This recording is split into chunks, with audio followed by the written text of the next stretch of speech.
الحمد للہ وحدہ والصلاة والسلام علی من لا نبی بعدہ اما بعد فاعوذ باللہ من الشیطان الرجیم بسم اللہ الرحمن الرحیم لقد کان لکم فی رسول اللہ اسوۃ حسنہ وقال رسول اللہ صلی اللہ علیہ وسلم لا یؤمن احدکم حتی اکون احب الیہ من والدہ وولدہ والناس اجمعین صدق اللہ العظیم وصدق رسولہ النبی الکریم اللہم صلی علی سیدنا محمد النبی الامی وعلى آلہ وسلم تسلیما۔ میرے محترم بزرگوں اور عزیز طلباء کرام ساتھیوں، ربیع الاول کا مہینہ قریب آ چکا ہے۔ نبی کریم صلی اللہ علیہ وسلم کی ولادت باسعادت کا مہینہ ہے۔ نبی کریم صلی اللہ علیہ وسلم پوری انسانیت کے لیے اور بالخصوص امت مسلمہ کے لیے اللہ جل جلالہ نے انہیں آخری نبی، خاتم الانبیاء، خاتم النبیین بنا کر بھیجا اور ایمان کے مکمل ہونے کو اس بات کے ساتھ مشروط کر دیا کہ دنیا میں کسی بھی انسان کو اگر سب سے زیادہ محبت ایمان لانے کے بعد نبی کریم صلی اللہ علیہ وسلم سے ہوگی تو ایمان کامل ہوگا، وگرنہ ایمان کامل نہیں ہوگا۔ چنانچہ حضرت فاروق اعظم رضی اللہ تعالی عنہ ایک بار نبی کریم صلی اللہ علیہ وسلم کی خدمت میں حاضر ہوئے اور دوران گفتگو فرمانے لگے، عرض کرنے لگے کہ اے اللہ کے رسول، مجھے دنیا کی ہر چیز سے زیادہ محبت آپ صلی اللہ علیہ وسلم کی ذات گرامی سے ہے، مگر اپنی جان سے محبت آپ صلی اللہ علیہ وسلم سے زیادہ ہے۔ دل کی بات ذکر کر دی، جو بات دل میں تھی وہ اللہ کے حبیب صلی اللہ علیہ وسلم کے سامنے ذکر کر دی۔ کوئی لگی لپٹی، کوئی تکلف کی بات، کوئی جھوٹ کی بات نہیں کہی کہ پوری دنیا میں جتنی بھی چیزیں ہیں ان سب سے زیادہ آپ مجھے محبوب ہیں، لیکن اپنی جان مجھے آپ سے زیادہ محبوب ہے۔ کہہ دی ایک بات تو اللہ کے حبیب صلی اللہ علیہ وسلم فرمانے لگے کہ اے عمر، تیرا ایمان کامل نہیں ہوا۔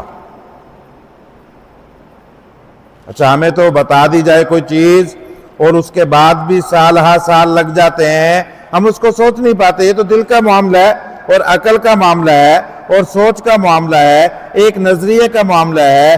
اسی لمحے میں حضرت فاروق اعظم رضی اللہ تعالیٰ عنہ نے جب اللہ کے حبیب صلی اللہ علیہ وسلم سے یہ جواب سنا تو فاروق اعظم رضی اللہ تعالیٰ عنہ کہنے لگے کہ اے اللہ کے رسول، اب مجھے اپنی جان سے بھی زیادہ آپ سے محبت ہے۔ اسی لمحے میں فرمایا، صرف زبان کی بات نہیں تھی، دل پھیرنے کا سودا تھا، دل پھیر لیا۔ عقلی طور پر نظریہ درست کرنے کا سودا تھا، کر لیا اور طے کر لیا کہ آج کے بعد مجھے دنیا کے ہر چیز کے ساتھ ساتھ اپنی جان سے بھی زیادہ اللہ کے حبیب صلی اللہ علیہ وسلم سے محبت ہوگی۔ تو اللہ کے حبیب صلی اللہ علیہ وسلم فرمانے لگے کہ اے عمر، اب تیرا ایمان کامل ہوا۔ تو جو آدمی مسلمان ہونے کا دعوے دار ہو اسے چاہیے کہ وہ اپنی زندگی کے معاملات میں دیکھے کہیں ایسا تو نہیں کہ میں اپنی دنیا کی بعض چیزوں کو نبی کریم صلی اللہ علیہ وسلم کی محبت سے کہیں زیادہ تو نہیں چاہتا؟ اگر چاہتا ہوں تو ایمان کامل نہیں ہے۔ ایمان کامل کرنا ہے تو دنیا کی ہر چیز قربان کرنے کا جذبہ ہو۔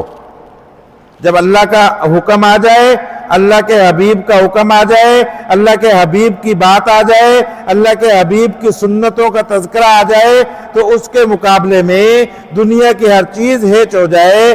نبی کریم صلی اللہ علیہ وسلم سے تعلق والی چیز میرے نزدیک زیادہ محبوب ہو جائے، ایمان کامل ہونے کی علامت۔ چنانچہ صحابہ کرام رضوان اللہ علیہم اجمعین کی زندگی دیکھیں، بعین ہی ایسے تمام صحابہ کرام رضوان اللہ علیہم اجمعین اللہ کے حبیب صلی اللہ علیہ وسلم سے عشق کرتے تھے، قلبی محبت کرتے تھے، دلی تعلق اور لگاؤ رکھتے تھے۔ جب اللہ کے حبیب صلی اللہ علیہ وسلم نے نبوت کے بعد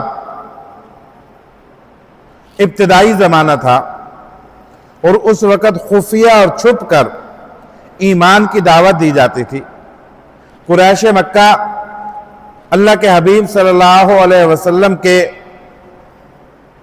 سراپا دشمن بنے ہوئے تھے، اور چند ایک لوگ ایمان لے آئے تھے۔ حضرت صدیق اکبر رضی اللہ تعالیٰ عنہ، حضرت خدیجہ رضی اللہ تعالیٰ عنہ، حضرت علی رضی اللہ تعالیٰ عنہ، حضرت زید رضی اللہ تعالیٰ عنہ، یہ چند ایک لوگ ایمان لا چکے تھے۔ اللہ کے حبیب صلی اللہ علیہ وسلم ایمان کی اس وقت میں خفیہ دعوت دیتے تھے۔ زید بن ارقم رضی اللہ تعالیٰ عنہ کے گھر کو ایمان کی دعوت کا مرکز بنا رکھا تھا۔ جس کو دین کی بات کرنی ہوتی، دین کی بات پوچھنی ہوتی، کوئی نیا اسلام قبول کرنے والا آتا، وہ کھلم کھلا سب کے سامنے نہ آتا، اسے پتا تھا کہ یہ اس وقت دشمنی کا زمانہ ہے، مکہ کے قریش اس پر راضی نہیں ہے، تو وہ کہاں آتا؟ حضرت زید بن ارقم رضی اللہ تعالیٰ عنہ کے گھر پہ آتا۔ حضرت صدیق اکبر رضی اللہ تعالیٰ عنہ چونکہ دل میں ایمان گھر کر چکا تھا، تو ان کا دل کیا کہ میں سارے کفار مکہ کو اسلام کی دعوت دوں۔ بیت اللہ گئے اور کلمہ طیبہ کی دعوت دے دی۔ قریش تو دشمن تھے، پل پڑے، ٹوٹ پڑے، مارنا شروع کر دیا، چہرے پر جوتوں سے مارا۔ عتبہ کافر ہے، ولید کافر ہے، جوتا لے کر چہرے پر مارنے لگے، اتنا مارا چہرہ لہو لہان ہو گیا اور بے ہوشی طاری ہو گئی۔ ان کا بس چلتا تو جان سے مار دیتے، لیکن انہی کافروں میں سے بعض کہنے لگے کہ خیال کرو، اپنی تجارت کا ہی سوچ لو، ان کے قبیلہ، قبائلی زمانہ تھا، جہاں قبائلی لوگ ہوتے ہیں نا، وہاں ہمیں یہاں اتنا اس کا معلوم نہیں ہے، بلوچستان میں قبائلی نظام ہے، سرحد میں قبائلی نظام ہے، افغانستان میں قبائلی نظام ہے۔ جہاں قبائلی نظام ہوتا ہے تو وہاں دوسرے قبیلے کے بندے کو کوئی ہاتھ نہیں لگا سکتا۔ تو مکہ کا بھی قبائلی نظام تھا۔ وہ کہنے لگے کہ صدیق اکبر جس قبیلے سے تعلق رکھتے ہیں، جو شام کو تمہارے تجارتی قافلے جاتے ہیں، اس کے رستے میں ان کا قبیلہ آتا ہے، اگر صدیق اکبر کو کچھ ہو گیا تو یہ قبیلے والے جو ہیں وہ تمہاری تجارتی راستے بند کر دیں گے، تمہاری زندگی دوبھر ہو جائے گی۔ تب جا کر انہوں نے چھوڑا۔ وہاں سے جو واقف کار تھے اٹھا کر گھر لے آئے۔ صدیق اکبر گھر آ گئے، جب ان کو ہوش آیا تو ہوش آنے کے بعد اپنی والدہ سے، والدہ کافرہ تھی، اس وقت تک مسلمان نہیں ہوئی تھی، پوچھنے لگے کہ یہ تو بتاؤ کہ نبی کریم صلی اللہ علیہ وسلم کا کیا حال ہے؟ والدہ کہنے لگی مجھے کیا پتا، ان کو تو پتہ ہی نہیں تھا۔ تو صدیق اکبر رضی اللہ تعالیٰ عنہ نے قسم کھائی کہ جب تک مجھے اللہ کے حبیب صلی اللہ علیہ وسلم کا حال معلوم نہیں ہو جاتا تب تک نہ کھاؤں گا نہ پیوں گا۔ والدہ کہتی میں کیسے معلوم کروں، باہر پورا مکہ دشمن بیٹھا ہے، کیسے جا کر معلوم کروں؟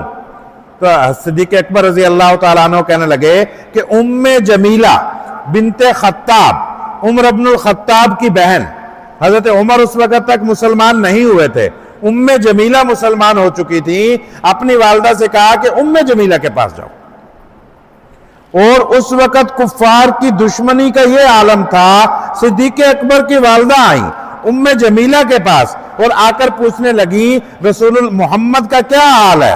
ام جمیلہ کہنے لگی کون محمد؟ حالانکہ مسلمان ہے، لیکن دشمنی اور خوف کا یہ عالم ہے کہ ام جمیلہ کہنے لگی کون محمد؟ وہ کہنے لگے کہ محمد ابن عبداللہ کی بات کر رہی ہوں، میرے بیٹے ابو بکر نے پوچھا ہے۔ ام جمیلہ کہنے لگی اگر تم کہتی ہو تو میں تمہارے بیٹے کے پاس چلتی ہوں۔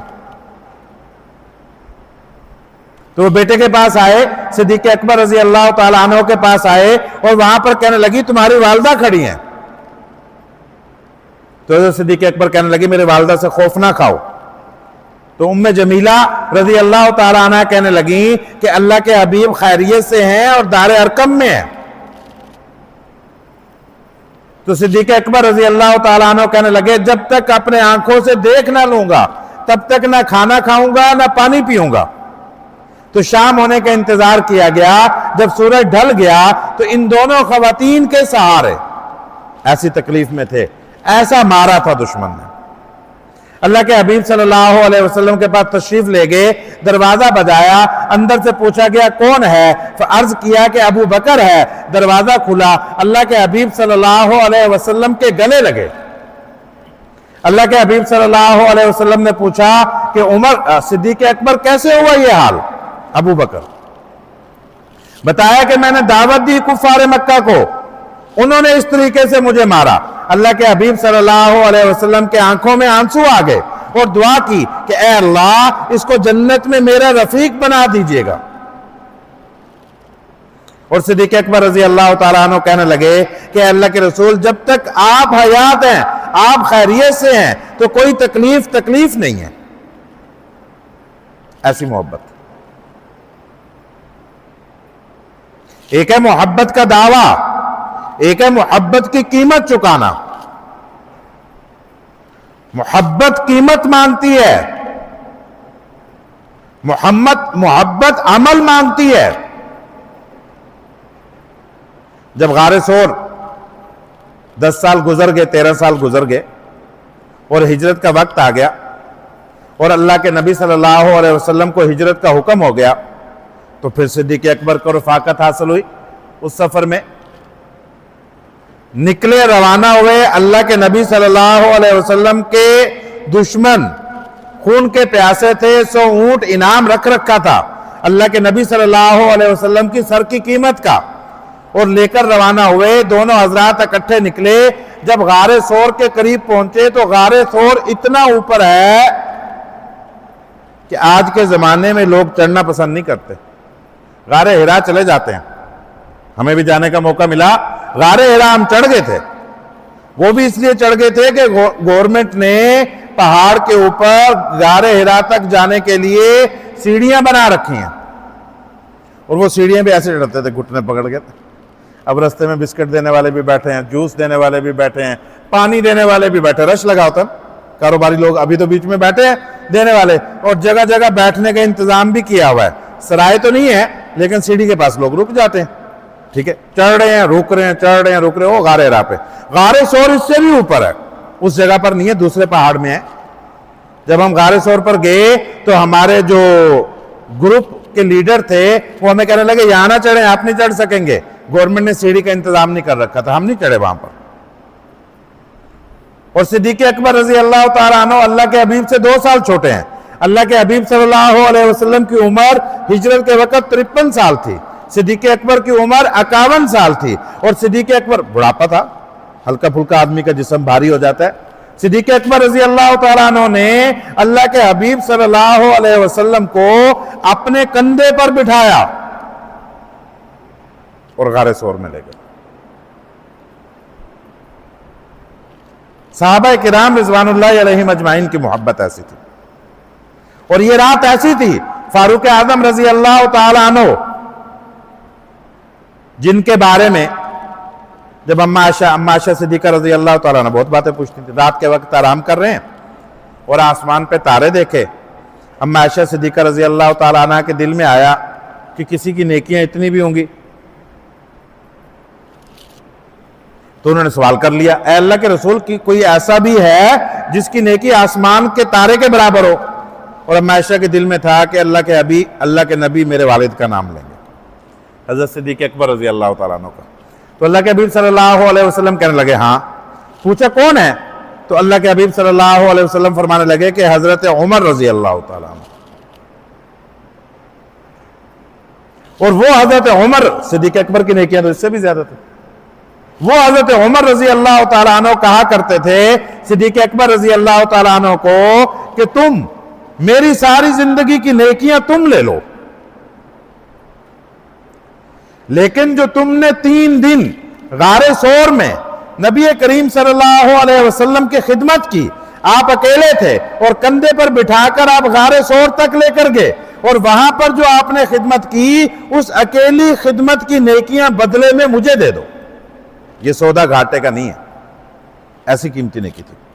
جیسے کوئی ہیرا دے نا، ہیرا، وہ کہ جی بنگلہ لے لو، ہیرا دے دو۔ جو بنگلہ ہو کروڑوں کا اور ہیرا ہو اس سے بھی مہنگا، وہ کہ جی بنگلہ تم لے لو اور ہیرا مجھے دے دو۔ تو جو نیکیوں کے کیا کہنا چاہیے اس کو، جو پہچان کرنے والے ہوتے ہیں نا، کھرے کھوٹے کرنے والے، جو نیکیوں کے پہچان رکھنے والے ہوتے ہیں نا، زرگر، ان کو پتا ہے کہ کون سی نیکی کتنی قیمت ہے۔ ہمارے لیے تو سب نیکی ہے، برابر ہو گئی ہوگی، نہ ہوئی نہ ہوئی۔ تو فاروق اعظم رضی اللہ تعالیٰ عنہ کہنے لگے کہ میری ساری زندگی کی نیکیاں آپ لے لیں، لیکن غار ثور میں جو 3 دن نبی کی خدمت کی وہ نیکی مجھے دے دو۔ ایسی قیمتی نیکی تھی۔ جب غار ثور کے اندر چلے گئے، نبی سے کہا کہ باہر رکے، میں اندر جاتا ہوں، غار کو چیک کرتا ہوں، غار کی صفائی کرتا ہوں۔ غار کی صفائی کی، ایک چادر تھی کندھے پر، وہ چادر لی اور اس چادر کو پھاڑ پھاڑ کے غار میں جہاں جہاں سوراخ تھا ان سوراخوں کو بند کیا۔ ظاہر ہے پہاڑ ہے، کوئی بھی جگہ ایسی سوراخ بل والی ہوتی ہے، کوئی بھی جانور اندر ہوتا ہے، نکل سکتا ہے۔ تو اس خوف سے کہ کوئی چیز ایسی نہ نکل آئے جو اللہ کے حبیب صلی اللہ علیہ وسلم کو تکلیف دے، سارے سوراخ بند کیے، ایک سوراخ بچ گیا۔ باہر آئے بلانے کے لیے، اللہ کے حبیب صلی اللہ علیہ وسلم نے پوچھا صدیق چادر کہاں ہے؟ اللہ کے حبیب صدیق اکبر بتانے لگے کہ اللہ کے رسول وہ تو میں نے سوراخ بند کرنے کے لیے استعمال کر لی۔ وہ بیٹھے تشریف فرما ہوئے صدیق اکبر، اللہ کے نبی صلی اللہ علیہ وسلم بھی کچھ دیر بیٹھے اور پھر ان کی گود میں سر رکھ کے سو گئے، اور صدیق اکبر رضی اللہ تعالیٰ عنہ نے اپنا پاؤں، وہ جو ایک سوراخ کھلا ہوا تھا اس کے اوپر ایڑی رکھ دی، خدا نہ خواستہ کوئی چیز نکل آئے۔ اور اللہ کی شان وہیں سانپ تھا، اور علماء نے لکھا کہ وہ سانپ بھی مارنے نہیں آیا تھا، وہ بھی نبی کریم صلی اللہ علیہ وسلم کی زیارت کے لیے آیا تھا بس۔ تو اس سانپ نے، اچھا سانپ کیسے آتا، سانپ نے تو ایڑی رکھی ہوئی تھی، تو اس سانپ نے ڈنک مارا، تو صدیق اکبر نے ایسے پاؤں ہٹایا نا، تو سانپ ہلا، سانپ آیا اور سانپ چلا گیا واپس، اور اس کی تکلیف، اللہ کے نبی سو رہے ہیں، صدیق اکبر کیا کریں، ٹانگ بھی نہیں ہلا رہے، تو تکلیف ہوئی اور آنکھوں سے آنسو نکلے، اور وہ آنسو گرا اللہ کے نبی صلی اللہ علیہ وسلم کے چہرے پر۔ اللہ کے حبیب صلی اللہ علیہ وسلم کی آنکھ کھلی، پوچھا صدیق کیا ہوا؟ کہا کسی چیز نے کاٹ لیا۔ تو اللہ کے حبیب صلی اللہ علیہ وسلم نے اپنا لعاب مبارک لگایا اور صدیق اکبر کا پاؤں ٹھیک ہو گیا۔ تو عرض کرنے کا مقصد یہ ہے کہ اپنی زندگی کی ہر چیز سے زیادہ محبوب تھے نبی کریم صلی اللہ علیہ وسلم کی ذات گرامی۔ اسی سفر میں جب رات کو لے کر نکلے تو کبھی اللہ کے حبیب صلی اللہ علیہ وسلم کے آگے چلتے، کبھی اللہ کے حبیب صلی اللہ علیہ وسلم کے پیچھے آ جاتے، کبھی اللہ کے حبیب صلی اللہ علیہ وسلم کی دائیں طرف آ جاتے، کبھی اللہ کے حبیب صلی اللہ علیہ وسلم کے بائیں طرف چلتے۔ عجیب سا معاملہ تھا۔ اللہ کے حبیب صلی اللہ علیہ وسلم پوچھنے لگے کہ صدیق کیا ماجرا ہے، کبھی آگے آتے ہو، کبھی پیچھے آتے ہو، کبھی دائیں آتے ہو، کبھی بائیں آتے ہو، کیا معاملہ ہے؟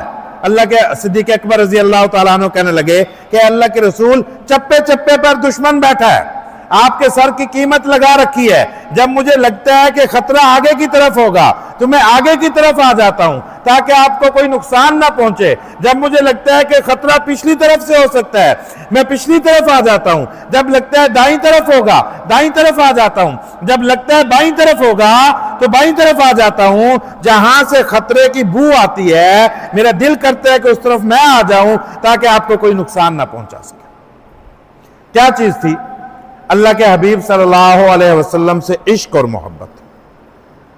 اور اکیلے خود میں نہیں تھی، پورے خاندان میں تھی. جب اللہ کے نبی صلی اللہ علیہ وسلم ہجرت کے سفر میں تھے اور غار ثور میں تھے اور دشمن تو تلاش میں تھا. آج کل تو ہمیں نہیں پتہ چلتا، کھوجی ہوتے ہیں. کھوجی کوئی چل کے جاتا ہے کہیں تو پاؤں کے نشان پکڑ کے اس جگہ تک پہنچ جاتے ہیں، تو وہاں پر بھی کھوجی ہوتے تھے، تلاش کرتے ہوتے تھے. تو ادھر سے یہ حضرات سفر پہ گئے اور ادھر سے صدیق اکبر رضی اللہ تعالیٰ عنہ کے غلام روزانہ بکریاں چرانے کے لیے وہاں آیا کرتے تھے. کیوں آتے تھے؟ تاکہ یہ کھوج کا نشان ختم ہو جائے.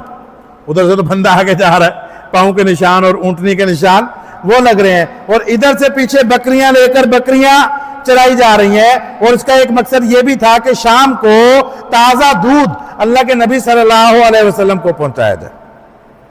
حضرت صدیق اکبر رضی اللہ تعالیٰ عنہ کی بیٹی تھی بڑی، عائشہ صدیقہ کی بڑی بہن حضرت اسما رضی اللہ تعالیٰ عنہ. ان کو ذُو نطاقتین کہتے ہیں. ایک ناڑا تو وہ ہوتا ہے یہ پہنا ہوتا ہے، ایک وہ بعض اوقات آدمی اضافی کپڑا باندھتا ہے پیچھے چیز ڈالتا ہے نا، ایسے اوپر سے کپڑا باندھتا ہے. خواتین اب بھی چیزیں اٹھانے کے لیے یا مرد بھی پہن لیتے ہیں، تو وہ ادھر سے ایک کپڑا باندھتی تھی. ایک ناڑا نیچے ہوتا تھا، ایک اوپر کپڑا باندھ. نطاقہ کہتے ہیں ناڑے کو. تو دو ناڑوں والی ان کی کنیت میں سے یہ ہے ذُو نطاقتین، وہ دو نطاقوں والی. اس دن ان کی کنیت یہ پڑی. ایک تو انہوں نے باندھا ہوا تھا، ایک اوپر سے کپڑا پہنتی تھی، پیچھے اس میں روٹی ڈالتی تھی، اور وہ اللہ کے حبیب صلی اللہ علیہ وسلم کے لیے کھانا لے کر آتی تھی. پورا خاندان خدمت میں لگا ہوا تھا، نبوت کی خدمت میں. ابو جہل کو پتہ چل گیا، ہو نہ ہو نبی گیا ہے، محمد بن عبداللہ موجود نہیں ہے، ابو بکر بھی نہیں ہے، تو راز ملے گا تو یہاں سے ملے گا. دروازہ بجایا. اما عائشہ چھوٹی ہیں، حضرت اسما بڑی ہیں. دروازہ کھولا حضرت اسما نے رضی اللہ تعالیٰ عنہ. ابو جہل کہنے لگے کہ ابو بکر کہاں ہیں؟ حضرت اسما کہنے لگی مجھے کیا پتا. وہ کہنے لگی بتاؤ ورنہ میں تمہیں جان سے مار دوں گا. انہوں نے تمانچہ مارا، حضرت اسما گری، سر جا کے نیچے لگا، چہرہ لہو لہان ہو گیا. لیکن یہ نہیں بتایا کہ صدیق اللہ کے نبی صلی اللہ علیہ وسلم اور میرے والد ماجد کہاں پہ. حالانکہ صبح شام خدمت پہ جا رہی تھی. کیا چیز تھا؟ عشق نبی، نبی کریم صلی اللہ علیہ وسلم کا عشق.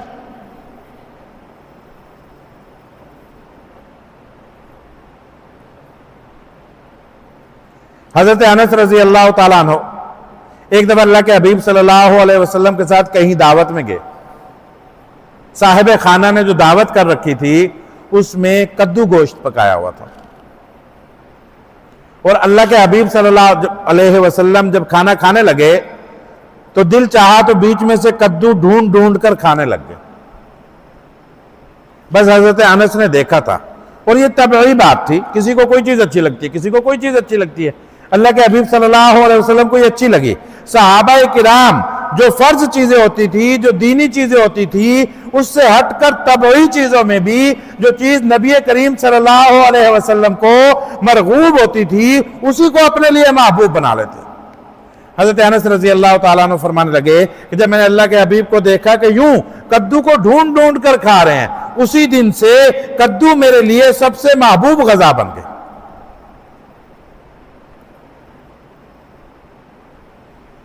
تو میرے عزیزو، عرض کرنے کا مقصد یہ ہے کہ ربیع الاول کا مہینہ آ رہا ہے، سیرت النبی کے تذکرے شروع ہوں گے، اور یہ تذکرے عین سعادت اور ثواب کی چیز ہوتی ہے. لیکن اس میں سب سے اہم چیز یہ ہے کہ آدمی کا عمل اپنے محبوب کی طرز زندگی کے مطابق ہو جائے. وہ اپنی زندگی کے اندر دیکھے، اپنے گھر کے اندر دیکھے، اپنے معاملات کے اندر دیکھے، اپنے معاشرت کے اندر دیکھے، اپنے کاروبار کے اندر دیکھے، اپنی اولاد کے اندر دیکھے، اپنے اہل خانہ کے اندر دیکھے کہ کہاں کہاں میں اپنے محبوب کے طریقوں کو زندہ کر سکتا ہوں۔ تو سیرت کے مہینہ آنے سے پہلے، ربیع الاول کا مہینہ آنے سے پہلے ہمیں یہ تہیہ اور یہ ارادہ اور یہ عزم کرنا چاہیے۔ یہ یقینی بات ہے کہ اگر ہم سر جھکا کر دیکھیں، جیسا تیسا مسلمان ہوگا، اس کے دل میں نبی کریم صلی اللہ علیہ وسلم کی محبت لازمی ہوگی۔ یہ تو بڑی سعادت کی چیز ہے، لیکن اس محبت کا عملی مظہر ہماری زندگی میں اور گھرانوں میں زندہ ہو جائے، یہ اصل مقصد ہوتا ہے۔ اللہ تعالیٰ ہمیں اسے سمجھنے کی توفیق دے اور اس پر عمل کرنے کی توفیق عطا فرمائے۔ وآخر دعوانا ان الحمدللہ رب العالمین۔ سنت